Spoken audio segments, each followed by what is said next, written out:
You're damaging your hair every single time you touch it and you don't even realize it. You say you want waist-length hair, but your daily habits are literally sabotaging your follicles. That dry scalp, that constant breakage, that plateau that makes you want to chop off all of your hair and literally start all over, it's actually you. You're the problem. But don't panic, because I've been there too. Hey Z-Stars, it's your girl Zara, popularly and lovingly known as EfikZara, and I'm back with another video. Today we're unpacking 12 habits that are silently ruining your hair and keeping you stuck at shoulder length. And we're not just talking surface level stuff. We're getting into the behaviors that masquerade as protective but are really just dressed up sabotage. People often talk about tips to grow your hair, like what oil to use, what tea to rinse with, what style gives the most stretch. But how many people are talking about the things that are actively damaging your hair and keeping you from seeing that growth that you've always wanted to see? The truth is, it really doesn't matter how many good habits that you pick up. If you're still clinging to the ones that are actively harming your strands, you're the one guaranteeing your own stagnation. You will stay stuck. And no oil, no butter, no herbal rinse will save your hair until you let those patterns go.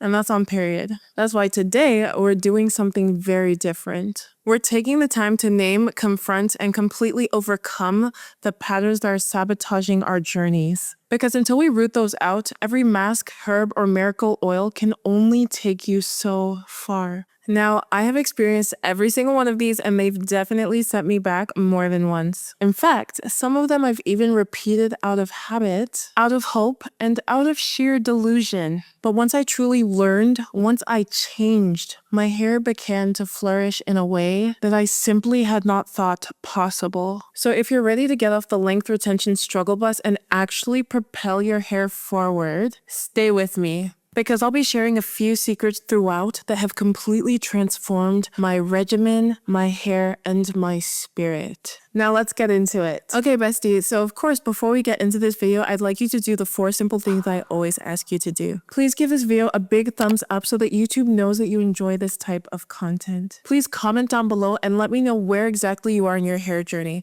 I read every single comment, and I find immense joy in doing so. Share this video with your friends and your loved ones, especially those friends who've been at the same length since the year 2017. And last but never ever can be least, please be sure to subscribe to my channel and turn on your notifications so you know every time I post a new video. It really helps the channel to grow consistently. I also want to let you know that I intentionally avoid taking most sponsorships so I can give you all information and content that is genuinely helpful, unfiltered, and unbiased. So if you want to support my work and get more quality content from me, the best way to do that is by watching the video in its entirety and watching the ads all the way through. It costs you all nothing, but it makes a huge difference on my end. And you could even speed the video up by 2 or 3 times so you can digest all of the content much more quickly. Thank you for always being here for me. Now let's get into it.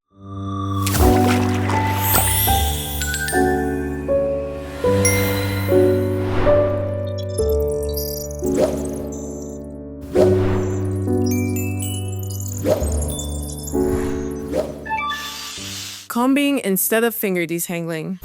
Okay, so let's talk about this one particular topic that I'm still having a hard time relinquishing. It's a big part of my routine, and I simply cannot let go of this particular item. I've been brushing my hair since forever, and I think it started with the Denman back in 2009. I know y'all, my age is showing.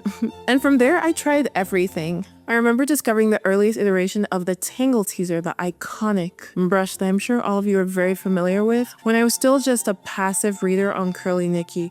That was my favorite blog back in the day. This was pre-YouTube Naturalistas, when the footage was still pretty grainy, no mic, and quite a bit of drama. Not as much as there is right now, but I mean, there was a lot going on back then. Over the years, I've cycled through many different types of tools, like wooden brushes, the occasional wide tooth comb, even though I'm not really that fond of them, updated Tangle Teaser, of course, and some knockoff detangling tools that we don't really need to talk about because I'm not trying to get sued. So of course, my foray into these many different types of tools was merely because I was searching for the holiest of holy grails, the brush that could glide through my dense, thick, low porosity, very, very coily natural hair without wreaking a ton of havoc. And listen, I get it. If you're still addicted to your brush, you're absolutely not alone.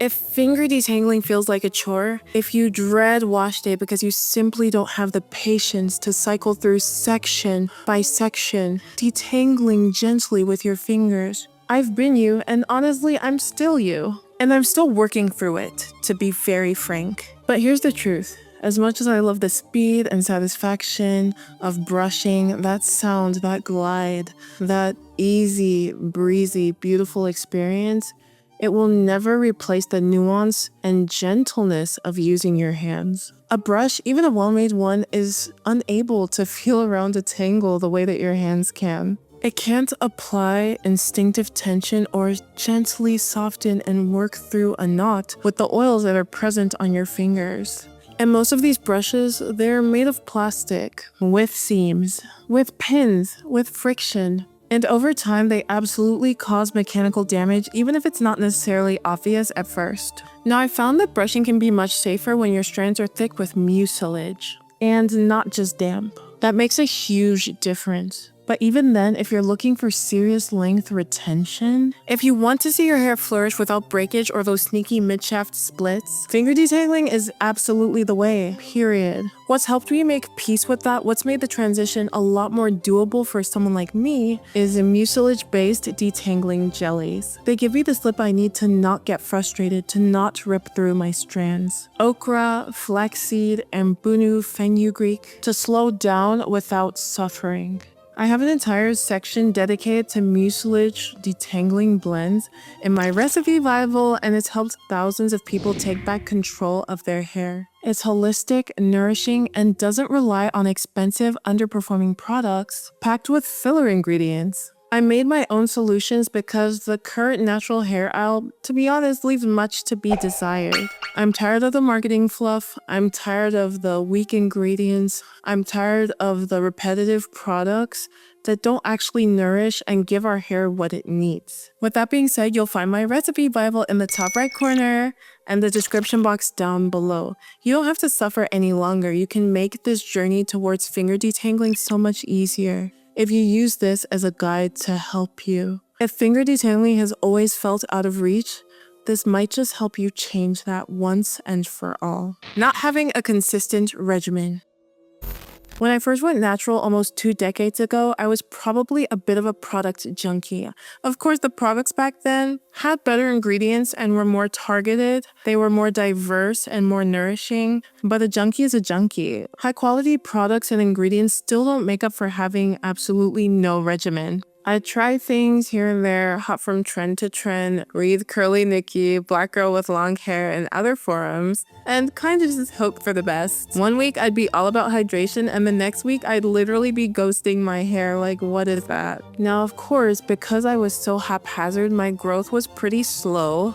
My ends were abysmal, and I wasn't retaining length the way that I should have been. The truth is this: good products can never compensate for inconsistency. Your hair does not necessarily need great products, it needs structure, consistency, routine. Just like your skin, your hair will flourish if you show up for it on a very regular basis. These days, I treat my hair with the same consistency, the same rigidity that I treat my skin, and my hair is flourishing as a result. I mean, you can see how beautiful it is. My strands are thicker and coarser than they've ever been. My hair is denser. My growth is steady, and my retention is unmatched. And it's not magic. It's not like I'm doing any kind of witchcraft. It's mastery. I've finally learned to understand what I need to see my own hair thrive. And trust me, because of my many years of experience, I know what it's like to be on the other side of that. My hair has been stagnant. My hair has been dry, dusty,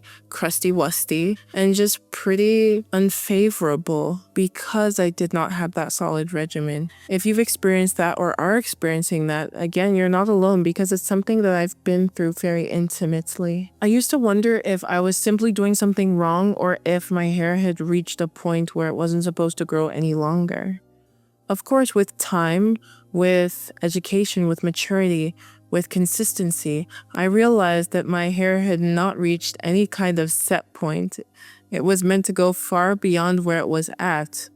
It was dependent upon the level of care I was ready to give to it. Now, why am I telling you all this? Because the truth ultimately is, your hair is not the problem. You are, again. The inconsistency, the guesswork, the lack of a rhythm that fits your life, the lack of a framework that suits who you are. All of these things take a toll in a pretty severe way. That's why I created my hair growth calendar not as a gimmick, but as a tool. A real tangible scaffold to help you turn your intentions into results. Week by week and month by month, it takes the mental labor out of planning your regimen so that you can actually focus on caring, on growing, on retaining, and seeing massive results from your hair. And if you don't know where to start, my regimen builder video can also help you get on the right track. Now, of course, both of these are going to be linked in the top right corner, my hair growth calendar, here it is, right here, and that particular video so that you know exactly how to start taking control of your hair and your routine so that it can give you the best that it can. Remember, when you give your hair a concrete structure, it will give you everything that you've been asking for.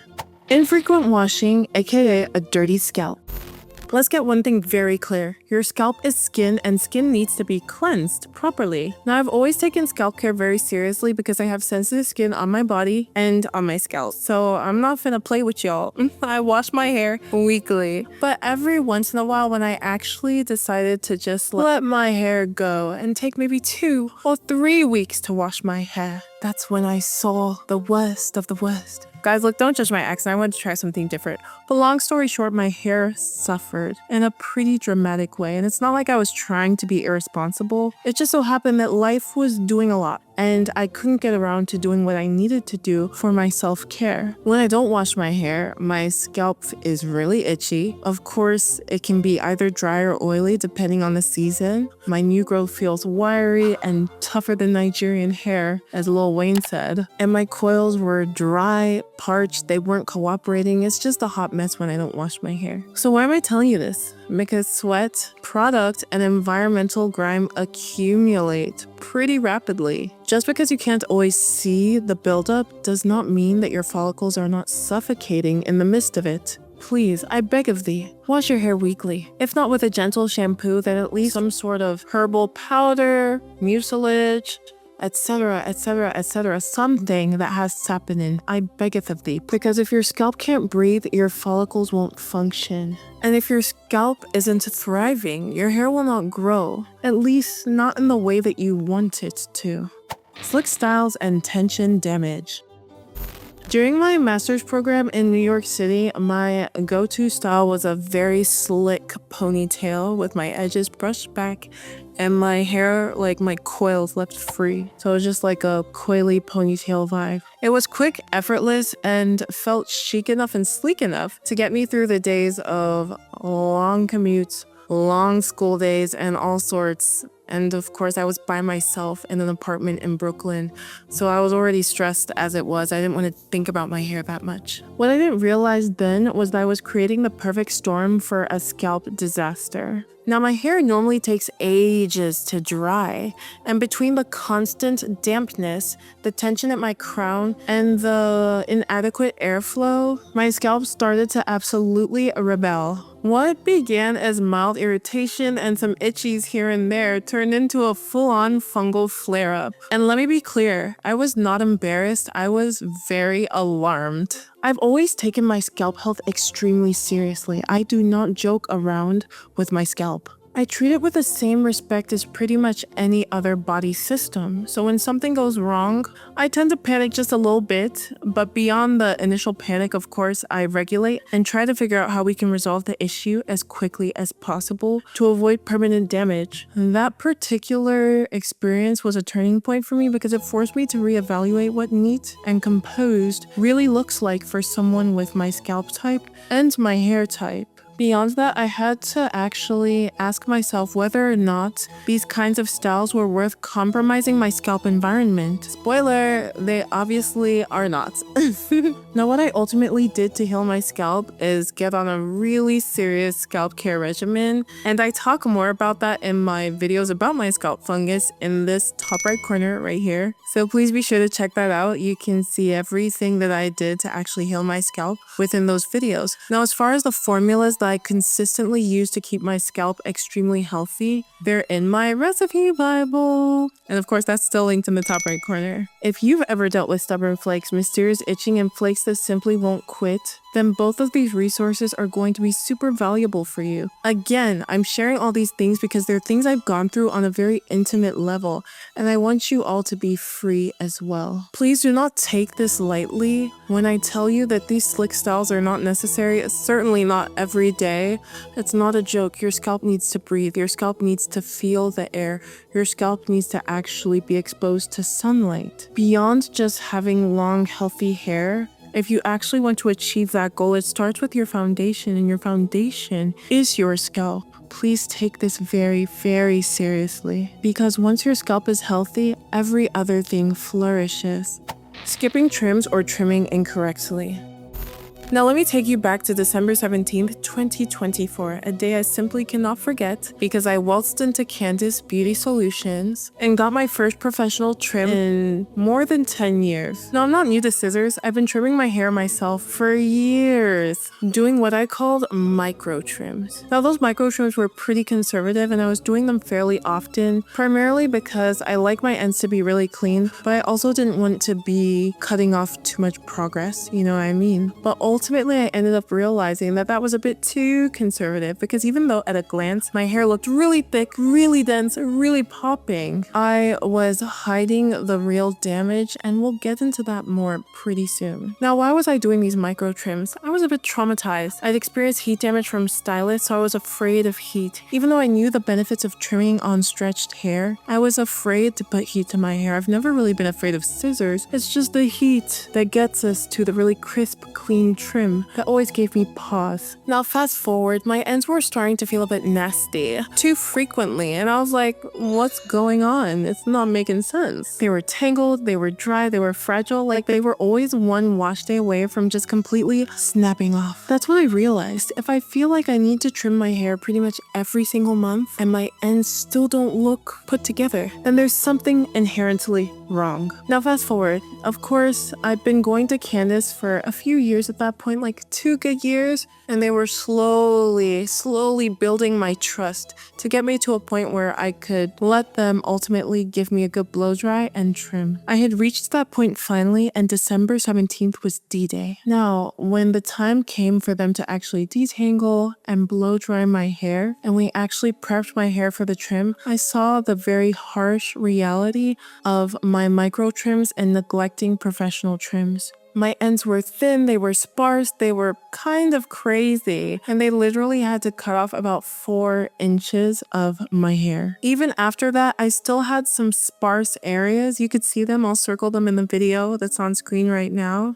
And that was the result, again, of that kind of neglect and those splits that just kept traveling up the shaft because they weren't being addressed properly when I had the opportunity to do so. Now, beyond that, I do suspect that certain amount of mechanical damage from careless stylists led to that extreme result, but I digress. That's a story for another day. Now, fast forward, I actually ended up going back in April for another trim, and my hair really started to flourish. Now, she did cut off a bit more than what I would have cut off if I was trimming my own hair, but at the very least, the sparse patches were totally eradicated, and now my hair is dense, even, and pretty flawless. By the time I go back for my next trim, I'm sure I won't have to remove much because I'm in a much better place with the health of my hair. Now, this experience taught me 2 very potent and powerful lessons. Self-trimming, especially when you're being a bit timid, can only take you so far, and then beyond that, blow drying or stretching the hair, especially just to trim it, is absolutely not the enemy, especially if you're taking the appropriate protective measures to ensure that you do not damage your hair when you're actually trying to ensure its health. I love blunt and thick ends. I hate thin, sparse, see-through ends. I want fullness, I want weight, I want balance,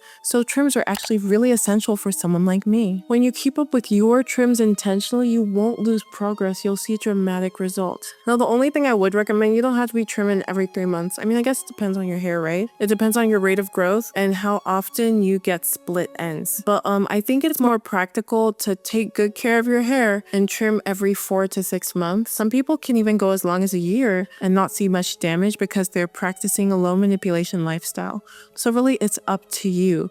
You can determine how healthy your hair is by what you do to it. However, please do not skip that trim. Get a professional trim. They can see what you can't see. And if you're wary, go with someone you trust so that they can spot you if you're not able to see the back effectively, right? So that's a good way to prevent any issues when you do go for a trim. Also, vet the people that are doing your hair. Ask them questions, and if they're not prepared to answer your questions or consult with you like reasonable human beings, then you probably don't need to be there. Do not wait for your ends to scream for help. Regular trims are not setbacks. They're a big part of a healthy hair strategy. Overusing coconut oil. You've probably heard that coconut oil is the holy grail, and for some hair types it truly can be. But for those of us with low porosity, protein-rich strands, it can be an absolute nightmare. I've tried it several times over the years, and each time my hair just felt wrong. Heavy and stiff, it felt fortified yet brittle. The exact signs of protein overload in the natural hair community. Now, the reason why coconut oil seems to mimic protein in the hair is because it's high in lauric acid, which is a medium-chain fatty acid that has a high affinity for the protein in the hair. This allows it to deeply penetrate the hair shaft. Now, this penetration can indeed prevent protein loss, which is really beneficial for preventing breakage. But contrary to popular belief, coconut oil doesn't actually contain any proteins or amino acids. It simply is really good at binding to the protein that's already present in the hair shaft. For low porosity hair like mine, this can lead to a hair shaft that's too full, repelling water and making it hard to hydrate the hair. The result is strands that drag and fracture easily, not necessarily because they're weak, but because they're too rigid and they're overwhelmed by the excess protein. Now, what I've learned over the years is that coconut oil is not the answer to every problem. It's not the end all and the be all. Whenever I use it, it floods my hair with protein binding action that causes my hydration levels to plummet. I now truly listen to my hair and not just the hype. I now reach for lighter oils like argan, avocado, and almond, and I pair them with humectants for hydration and moisture without suffocating my cuticle. If your hair is low porosity or protein rich, and then you need to use coconut oil sparingly, and I'd only use it every once in a while as part of my pre-poo regimen. Even at that, I'd probably only mix it with other pre-poo oils that I prefer, like almond or avocado or argan. Choose lighter oils or humectant-rich blends that support hydration with balance. Now, if you want science-backed guidance, you should definitely check out my oil renaissance. It's all about this very topic amongst many others. Now, oil has been demonized in the natural hair community for so long, and even though I'm telling y'all that I kind of hate coconut oil, you don't need to see oil as the devil. Coconut oil works very, very well, especially for people with high porosity hair. It just does not necessarily work for me. This is why I'm encouraging you to listen to your hair, because your hair porosity, your hair texture, density, your needs might simply be different from mine in that area. Now, again, with my oil renaissance, you can check that out in a really healthy way, and it's going to be linked in the top right corner for you to purchase and satisfy your oil dreams. Copying styles meant for looser curl patterns. Wash and goes, rod sets, and of course we've already been over slick back wet looks. I've tried them all, and not because I was chasing a different aesthetic or envying anybody else's hair. I'm very comfortable with my hair. I just love to explore. And ultimately, it's been a journey of finding what really worked for me and my hair. Now, ultimately, I ended up realizing that those styles were not ideal for my long-term goals, and not because it's a case of my 4Z hair could never know. That's BS. I think that's the stupidest rhetoric online currently. It's more because I was asking myself, though my hair can, should it? Yes, my hair is resilient. Yes, my hair is really beautiful. It can do many things. It could fit into many different types of molds, which is really fun.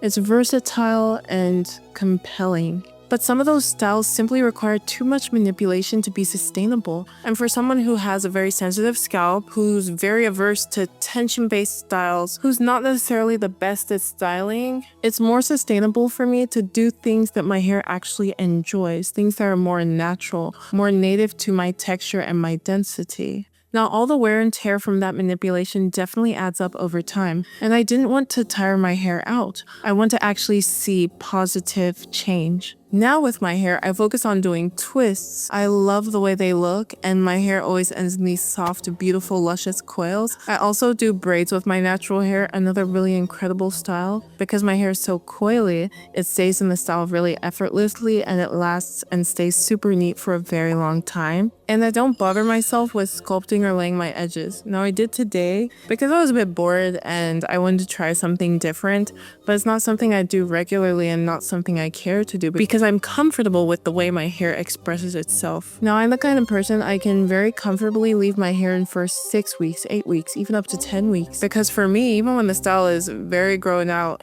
and perceived as worn in or messy, I don't see it that way. I see it as organic. I see it as easygoing. I see it as beautiful. I see it as who I am. And people often compliment my hair and how beautiful it is, even when it's like 20 weeks old. Obviously not really 20 weeks, but you guys get what I mean. I don't fuss over furs. I don't chase perfection. There's elegance in the organic, and I'm very comfortable with that. For me, my hair doesn't need to look done to be worthy. It just needs to be honored. So now, every time I choose styles that work with my hair and not against it, I'm rewarded richly. Not just with length or softness, but with peace. My hair thrives in alignment, so I ultimately let it lead. Nutrient deficiency: iron, D3, K2, and B vitamins. Now you can deep condition your hair all day, but if your body is malnourished, your hair simply will not thrive. Now I learned this the hard way when I went through my own bout of hair thinning back in the day. Now for those of you that don't know, I'm actually a vegetarian. Surprise, surprise! If you know me really well, you know I used to be vegan. I started back home in the States when I was around like 20. But of course, coming to Nigeria, veganism isn't as sustainable, so I had to make the switch. Now, I digress. The point I'm trying to make is that as somebody who eats only vegetables, it can be hard sometimes to ensure that I'm getting enough nutrients. Not because I don't try to eat a variety of foods, but because there are a lot of minerals and nutrients present in certain meat and other animal products that I don't really consume like that, right? So nowadays, what do? I actually try to get in my iron, my B vitamins, and my vitamin D3 and K2 especially. Now, a lot of studies show that people who suffer from hair loss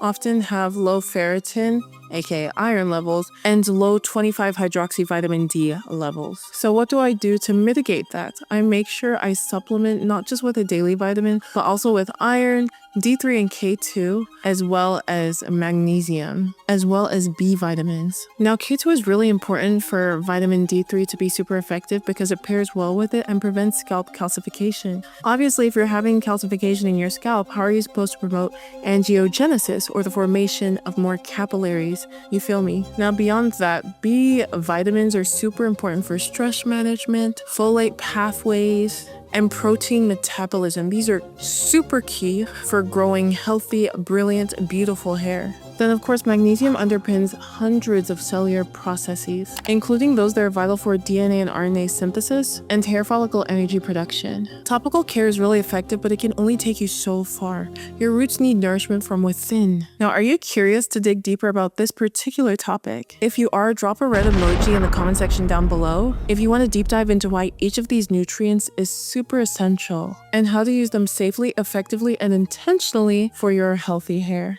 Brushing a dry hair. Now, admittedly, this one still stings just a little bit.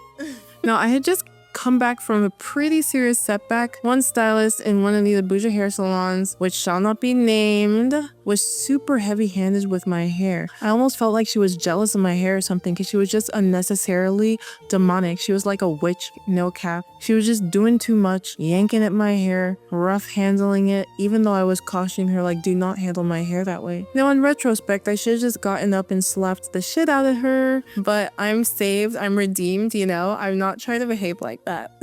But I digress. The moral of the story is that I had to cut off 1 to 2 inches of my hair. Now, after that traumatic experience, I was like, okay, cool. Like, my ends feel great. My hair feels beautiful. And even though I suffered a lot, I feel like I'm okay now. That was when my wandering eyes stumbled upon one of my fellow creators here on YouTube who was brushing her hair dry. Now, she's also in the type 4 family, and I was like, if she can do it, Dry hair that's well lubricated with like an emollient. Why can't I? Big mistake. Now, of course, I was like, wow, this is great. My hair feels great. I didn't realize that anything had happened until my next wash day when I observed these bubble splits, these hole splits that I get more than like splits right at the end. The damage was back. I set myself back again. Thankfully, not everywhere. It was concentrated at the ends, but it was still a major fail. Now, high key, I only see these kinds of splits when I manhandle my hair or treat my hair in a way that it's not trying to be treated. So really, it's my own fault. Now, it was a huge wake-up call for my hair, especially with its density, its coarseness, and its low porosityness. Dry brushing is an absolute no-go, full stop.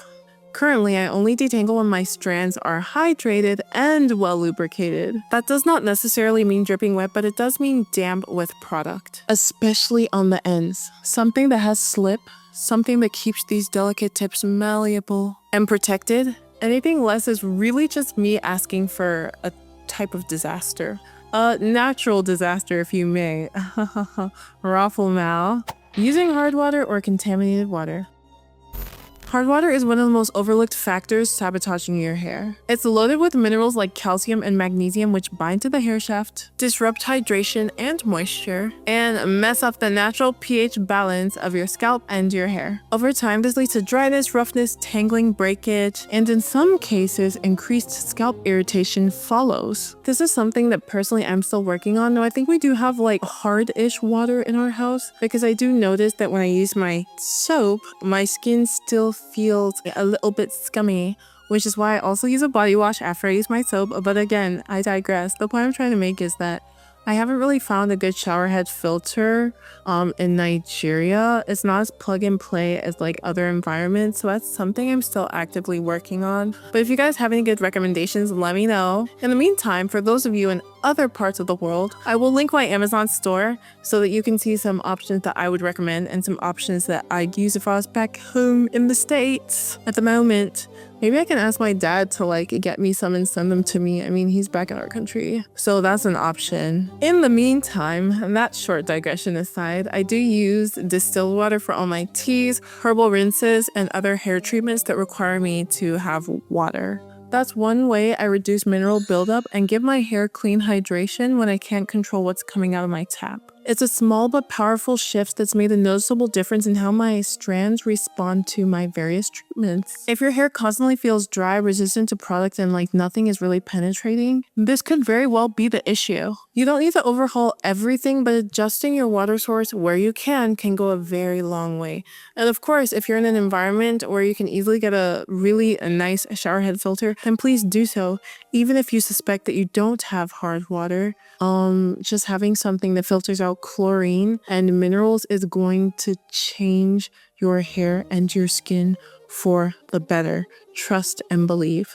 A poor understanding of hydration versus moisture. Hydration and moisture are simply not the same, and not knowing the difference held me back for years. Hydration is about drawing water into the hair strand using humectants like aloe vera, glycerin, and etc. to replenish and soften from within. But moisture, it's more than just sealing that water in. Moisture is about preservation. It's about keeping that internal water in and preventing friction, brittleness, and breakage by coating and lubricating the hair shaft. Emollients smooth the surface. Occlusives form a barrier. And that protective layering helps prevent dramatic setbacks, from midshaft splits to moisture overload. Now, I've always done the LCOG method, liquid, cream, oil, and then grease. I wasn't neglecting hydration entirely, but I also didn't grasp how deliberate each layer really needed to be. And without that understanding, I relied too heavily on butters and oils. I had assumed that they were enough on their own. With deeper knowledge, I started reading my hair signals much better and in a more profound way. I learned how to hydrate, and I learned how to trap that hydration day to day and week to week. Now my hair can stay moisturized and hydrated for up to a week or more depending on the season that we're in. Now, if you've ever been confused by this distinction, I've got a full breakdown and it's going to be linked in the top right corner and in the description box down below. I've made a comprehensive video explaining this in depth because there's a lot of misinformation, and it seems a lot of the people in the natural hair community know nothing about this very important distinction. Number 12, not speaking life into your hair.